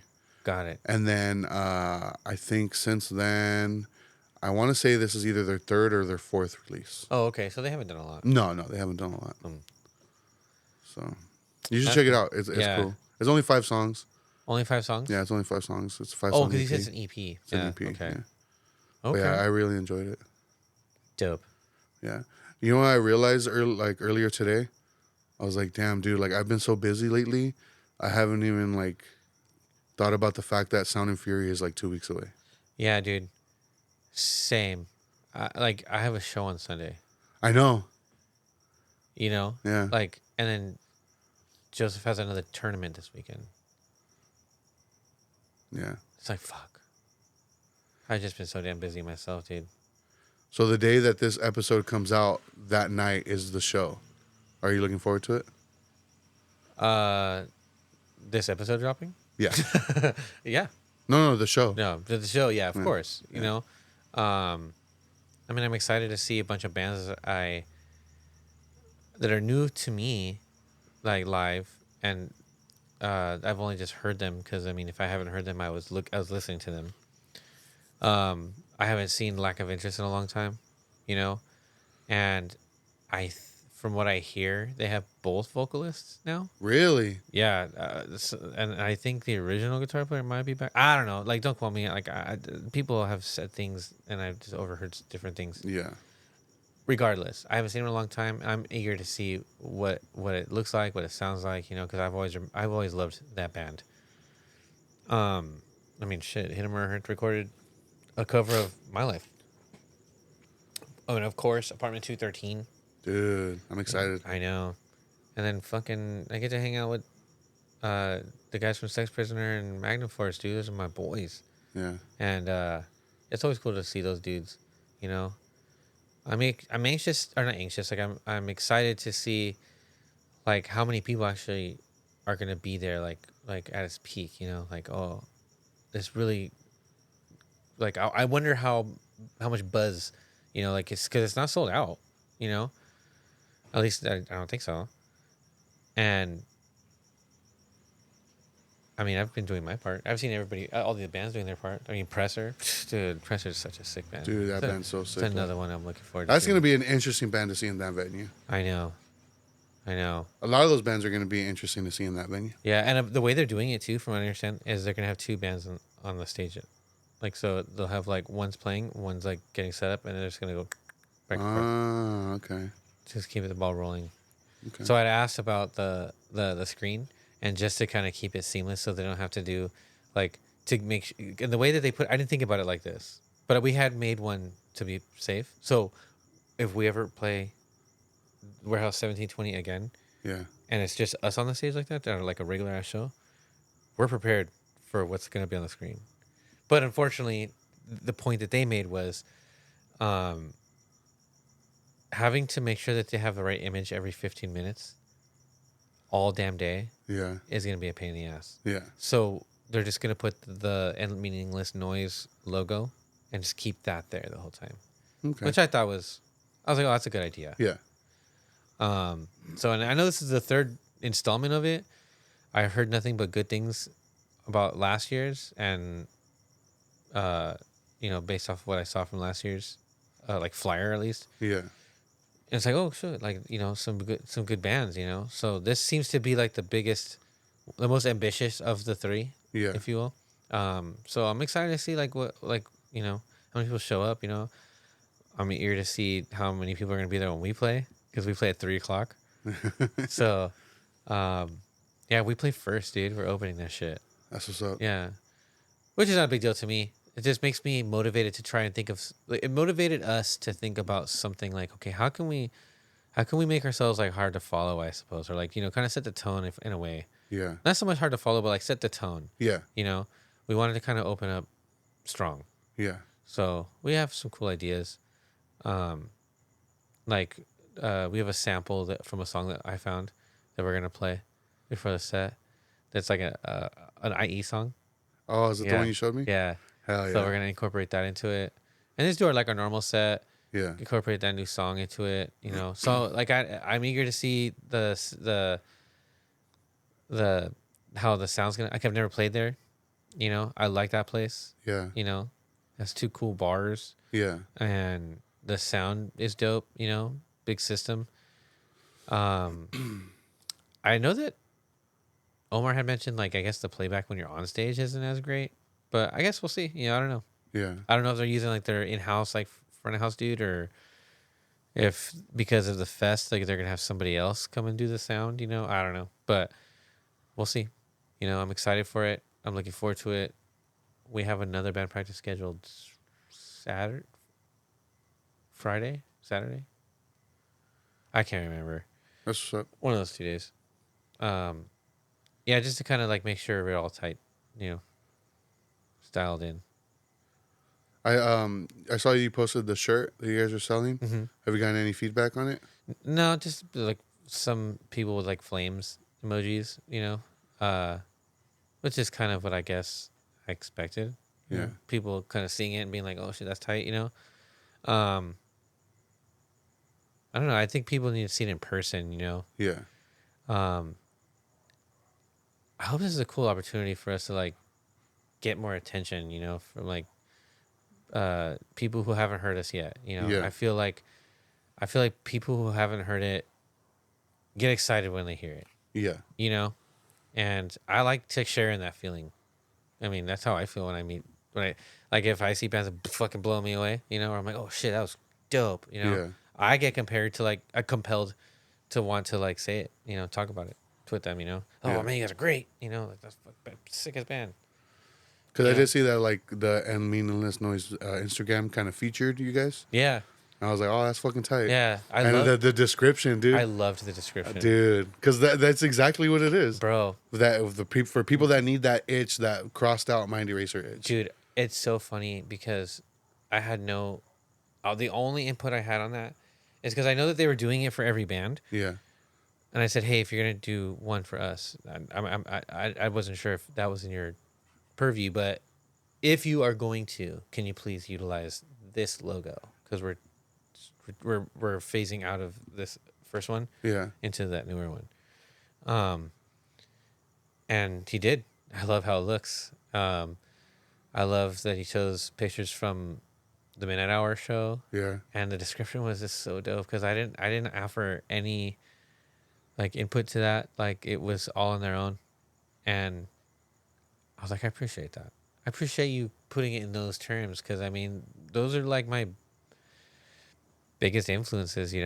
Like Crossed Out and Mind Eraser, dude. Like those are the bands that I have in mind when I think of like, oh, I wanted what I kind of wanted like Hit 'Em Where It Hurts to sound like in my brain. Just fast, pissed off, and scary sounding. Yeah, like and it has like hardcore parts. Yeah. But very like spastic, still, like kind of stop and go and fast and slow. Don't forget your water bottle, dude. Yeah. Okay. Thanks. Yeah, no, dude, I appreciated them kind of like putting it like that. It's like, hell yeah. I felt seen, it was cool. Yeah, that was tight. I saw that. And I was like, that's what's up. Yeah. And if anything, Jacob, from Jet, he is complimenting about how the Hit 'Em Where It Hurts comeback is he's saying, what did he say? He was like, damn, like it's it's like it's popping off, like, Yeah. and he said because of like this show that we're playing this weekend, but also that one that we have coming up right here down the street at the DBZ. Yeah. Backstage? DBZ backstage. Yeah, with Soul Search and Zabalba. Fucking Smoke 909, Harsh Reality. Have you listened to the band Inkari? No. You should check them out, dude. Yeah. Yeah, I never heard of them. I mean, I've seen their name, but I had no idea like what they were. They're like a doom metal band from IE. Yeah. Dude, Sick. it's pretty sick, dude. Yeah, because it's all IE bands. It's all IE bands, dude. I love that, dude. Yeah. I'm excited for that one a lot, dude, because I mean,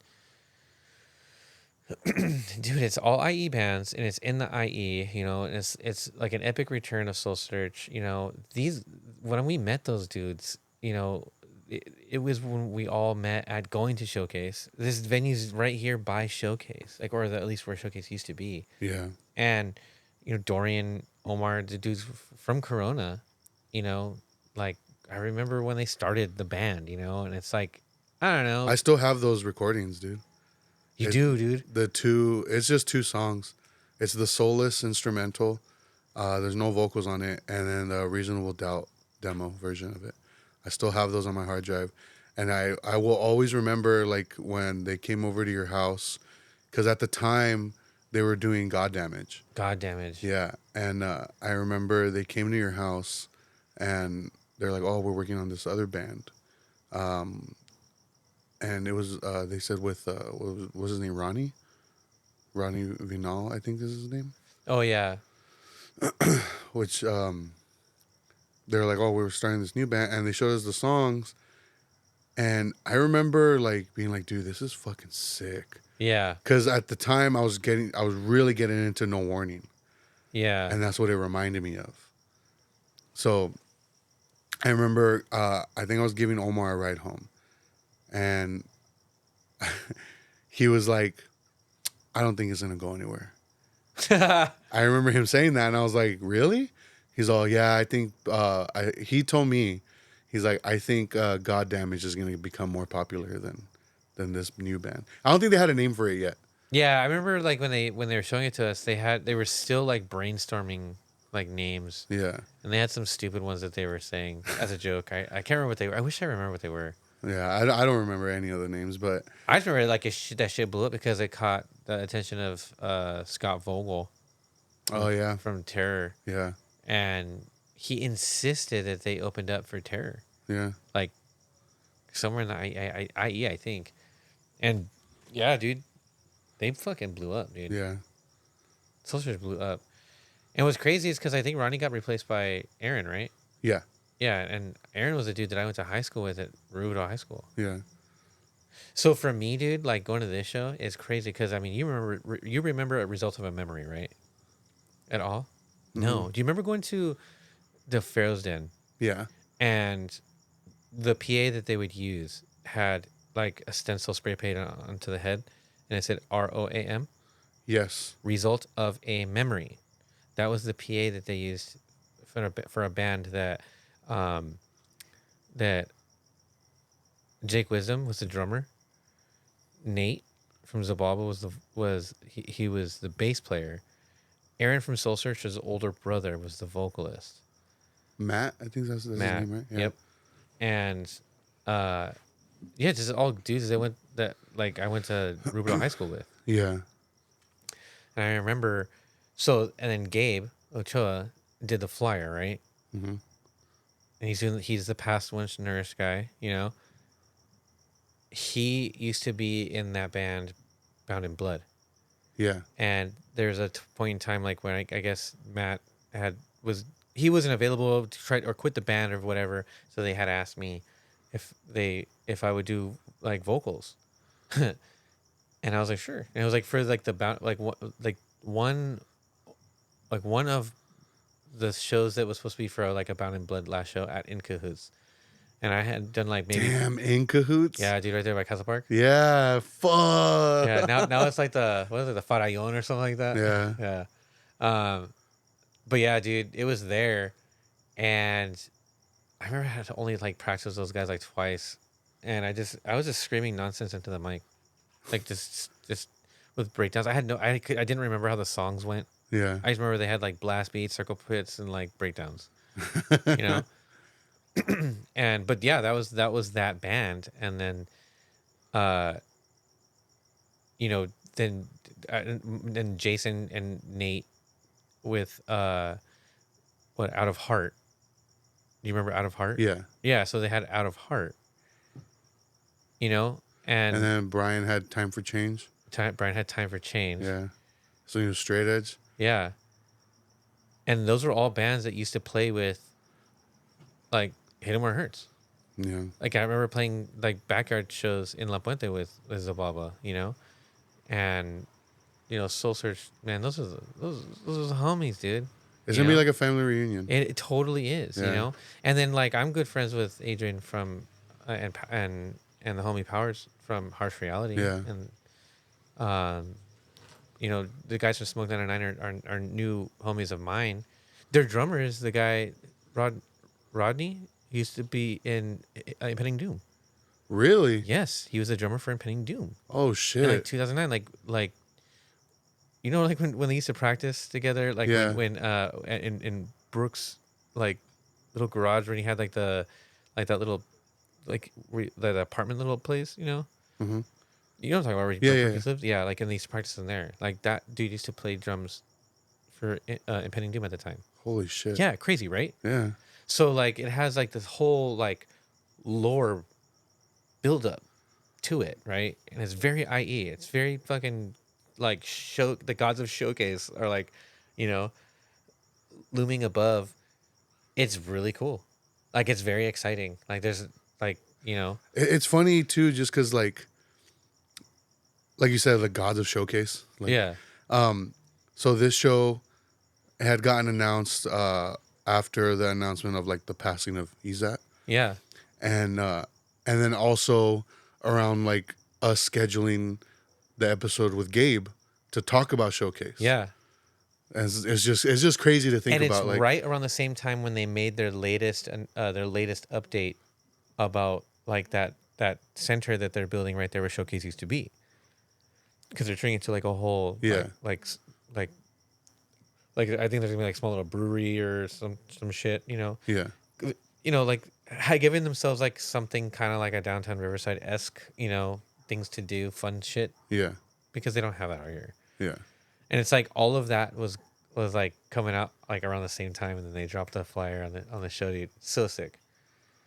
yeah. I mean, if I wasn't playing, I'd be going regardless. Oh, 100%. You know? I'm very interested to see, because for those bands, like, it's kind of a small place. Yeah, I mean, like it could pack quite a bit of people in there, but it's gonna be packed. It's gonna be packed. It's gonna sell out Yeah, for sure. yeah. That's why I immediately got my ticket. Like, immediately. Yeah, dude. I'll be surprised if it has anything available like closer, like that month. Because I also have an idea of what I want to do, like, in regards to all that, which I'll tell you, like, once we're done. Mm-hmm. But it just kind of came to me. I was like, that'd be pretty cool to do something like that. I have ideas too that Yeah. I would love to talk about, but like I don't want to spoil anything. You Yeah. know, Yeah. like some cool shit, Yeah. some fun like lore, Yeah. like Yeah. Yeah. Yeah. dude. You know what I mean? It's exciting. It is like, very exciting. It's dude, exciting. You know, That's why, like, I had commented, like, this being down the street from Showcase means something to me. And it's funny because Rudy, he had like replied to it. I was like, and the fact that it's like at it's gonna be held down the street from where Soul Search even started, Yeah, like from the garage that Soul Search even started. And I was like, dude, that's for real. 100%, Yeah, 100%, dude. I still remember that garage, dude. yeah. Like, I hope Rudy's there.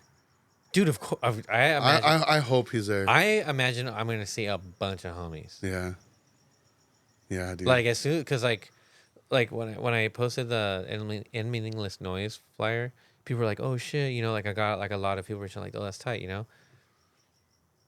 Not on the same level as this show. Yeah, When the responses I got for that one, yeah, much more frequent, or a higher volume, as if you will. yeah, You know, yeah. I'm excited for it. I'm man. excited for it too, dude. That place is cool. Yeah, it is. Like it has a great sound. Yeah. They're very legit. They're trying to take care of that spot, Yeah, and that's super important. That show's going to get really fucking crazy. yeah, So I'm curious to find out, like, what's gonna happen, dude. yeah, Because that's gonna pop off, dude. yeah, Like those are every band, yeah, in my opinion. Like if I wasn't playing, right, and I was just because I mean, like I like Hit 'Em or Hurts, dude. Like I like listening to it, like so like it's making the music that I wish I heard, right? So if I was just like a spectator seeing that, I would be so psyched on this show, dude. yeah, Like literally, it's gonna be a badass show. yeah. So good. Can't wait. I can't wait, man. I want to like. I was telling Alexis I want to have like the after party here, and she's like, "You're being ridiculous." I was like, "Everybody go to my house," all impulsive and shit. No, Fuck it. yeah, but I don't Let's know. go. I'll tell people. Yeah, dude, I'm All down. right, just follow me. Yeah, and it's like, oh shit, lead 'em here. who's all these people? No, it'll be fun, man. Like it's a sick ass family reunion. Yeah, it is. It is gonna be a sick ass family reunion. Yeah, I hope every band is gonna do something cool or say something cool, Yeah, like to speak or to speak to or like contribute to like the vibe of it. yeah, You know what I mean? yeah, I really do. Like that would, I feel like it would just make it so much more cool and special. yeah, dude. Yeah, I imagine we're gonna also like you said, see a lot of homies. I hope. I hope so too. I hope to make a lot of new homies too. Nah, I got enough friends. I mean, yeah. That's funny. But yeah, I mean, I'm looking forward to that. That's not until August 29th, but looking forward to that. Looking forward to Sound and Fury. I'm really excited for Sound and Fury, dude. Yeah? I cannot wait. What bands are you most excited Project to see? Pat, homie. I mean, aside from Project Pat, because Project Pat, homie. That's it. That's the only one. I'm just there for the vibes, homie. No, I love going to Sound and Fury. Like I sometimes not even like for the bands. Like I just like being there. Like, Yeah. I just like the environment. Like seeing everybody. I just like seeing people having fun. It's like our hardcore Coachella. Yeah. You know. Yeah. It's a vibe. People go there for that reason. Yeah. To go for Coachella. You know what I mean? So I can see it being the same thing, especially now that where it's at, and then the scale that it operates at. And I think also like, cause we know we've like basically grew up with people that like kind of made the career out of this kind of thing. Yeah. And so they somehow get involved in it, and it's cool to see them. Yeah. You know, like for example, Andrew. Yeah.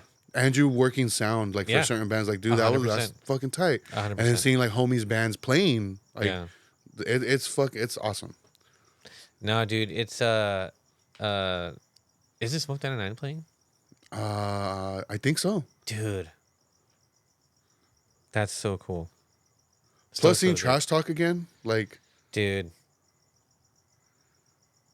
I That's I have fond memories of seeing Trash Talk, like when they're like Walking Disease Plagues era. Yeah. So it'll be interesting because I haven't seen them, and I think the last time I probably saw them was 2009.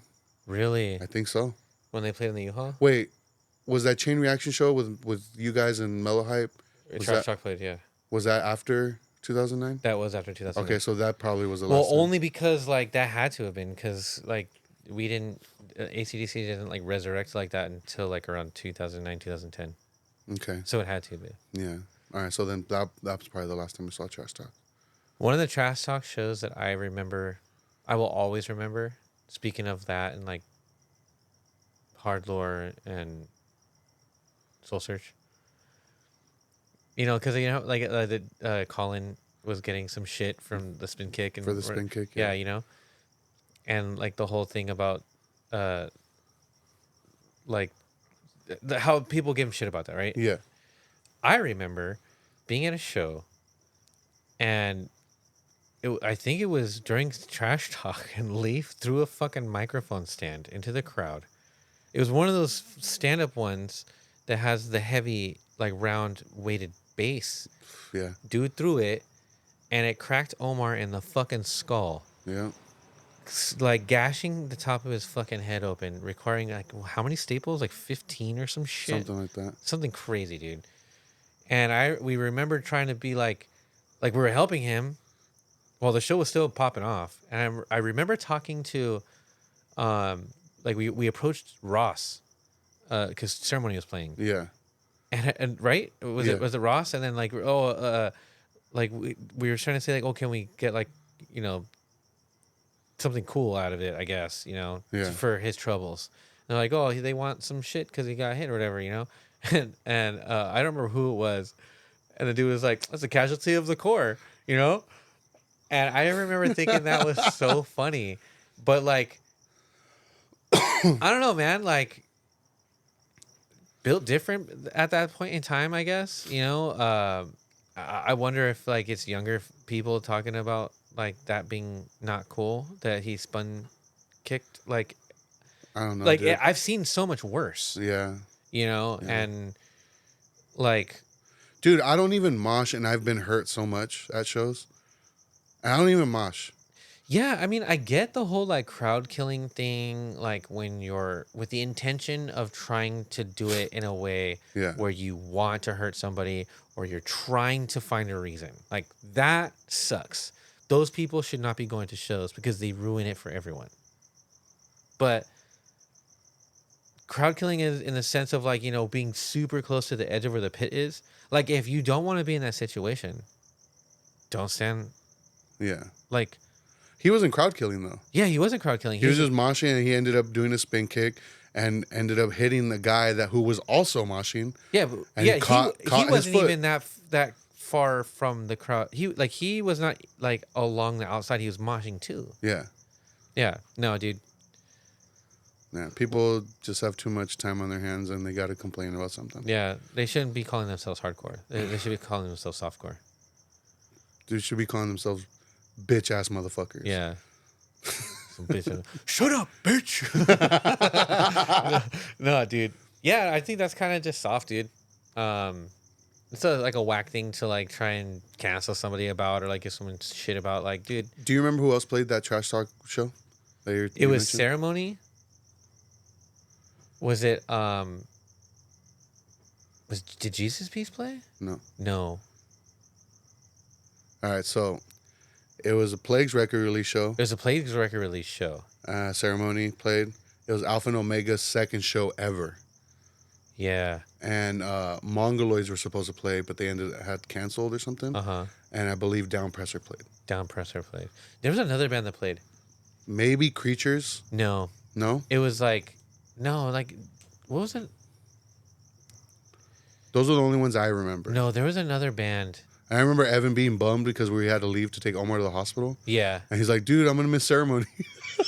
Do you remember the Ceremony shirt that they made for that show? I'd rather listen to Ceremony. And it's like somebody with like a trash talk like record or something. Yeah, so I went to and then they were it was the trash talk record, and they were trying to they're taking the Ceremony record instead. Yeah. Dude, that shit was funny.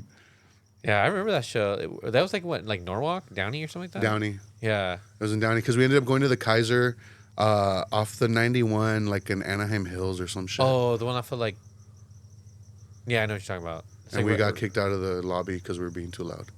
So we all had to chill outside. I remember that. I didn't go to the hospital with you guys. Yeah, you did. Did I? Yeah, we were all out there.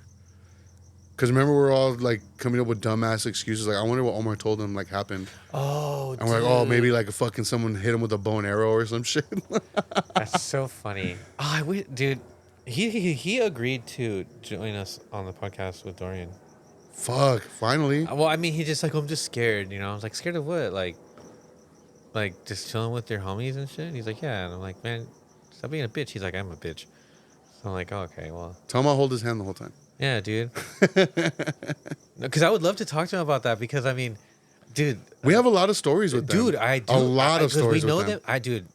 Dude, he used to spend the night at my house. Like, we used to spend the night at each other's houses all the time. We were kids together, Like, we know we have some, like, dude, do we have that, right? Like, I remember when he fucking sliced his hand open on his fence. Yeah. Dude. Dorian was with me when my car blew up. Yeah, dude. Like, come on. Dude, we used to go to, like, Hollywood, like, every weekend. Just to, like, walk around and be fucking crazies, dude. Like, we'd go to Amoeba and then just get some food and just walk around Hollywood Boulevard. Or Sunset Boulevard. Dorian. Yeah, dude. Dude, we used to party with Dorian before he was straight edge. I know. I know, dude. Yeah. I would love to ask Omar to have that conversation about, like, when me and him got in that scuffle with the dudes from Mammoth Grinder. Oh, at Santa Fe 2009? 2009. Yeah. Yeah, dude. I remember that, too. That was a very eventful Sound and Fury. That's where I got my first tattoo. My first tattoo. Laid out the dude from Mammoth Grinder, and then fucking crowd killed to Mighty Racer. You crowd killed to Mighty Racer covering Integrity. Yeah, dude. Because it was like the overloading. Yeah, dude. Dun, dun, dun, dun, and I just see you fucking going crazy, dude. And that was at a point in time where like Mighty Racer and Integrity were like my two favorite bands. That was a good one too, man. Yeah. That was a good Floor Punch, Cold World. To this day, that's my favorite lineup. Yeah. 2009 Sound and Fury. Bad Seed, Title Fight, Power Trip. New Lows. Guns Up. Hatred Surge. Yeah. Mind Eraser. Yeah, dude, that one. And then Ceremony did like a surprise. Yeah, they did. I think they played the Ruined EP. Yeah. Front to back. Which what they did in 2022, I want to say, when they were like, or 23. When they came out like as a surprise. so cool. when everybody was giving Travis Barker shit because he was up on the stage during Sound of Fury. I remember watching Ceremony play at Sound and Fury in like, I think it was like the second or third one, and they were playing a Reality Asylum, Yeah. and Ross was like spray painting some shit on like an American flag, and I was like, damn, this is super cool. Where was this at? The Alpine, Sound and Fury. Oh, Sound of Fury. Okay. That didn't they do like the Crass intro? Yeah, that's what I'm talking about. Reality Oh, yeah. Asylum. Yeah. Oh yeah, It duh. was like like warfare. Yeah. Jesus died for his own sins, not mine. That Yeah. one. Yeah, dude, that shit is that. I thinking about it just gives me goosebumps. I remember thinking, What that was year so again? sick. That had to have been like Was- 2000. Was it 2006 or 7? I think it was 2000. Because I have 2006 on DVD. I think it was. That's the 2006. only one that was released on DVD. I think it was 2007. Yeah. It was the last one they had at the Alpine in Oh, Ventura. that was 2007. Because 2008 is when they Santa took it to Barbara. Santa right? Barbara. Yeah, it went to Santa Barbara and then Oxnard, Oxnard. and then back to Santa Barbara, and then They stopped doing it for a while, right? they stopped doing. I think they went to LA first, and then they stopped doing it for a while, and then they brought it back. Hmm. But yeah, I'm excited. That's cool, man. And I got Fern's wedding and next week. Next Oh no, weekend. shit. Yeah, he's getting married at the El Rey Theater. And then go to Sound of Fury. Well, the weekend like before. Sound of Oh, Fury. okay. Yeah, Damn, that's wild. it's funny because Anna was asking me like, oh, like what's like, do I have to buy like a nice dress? Like what's the attire?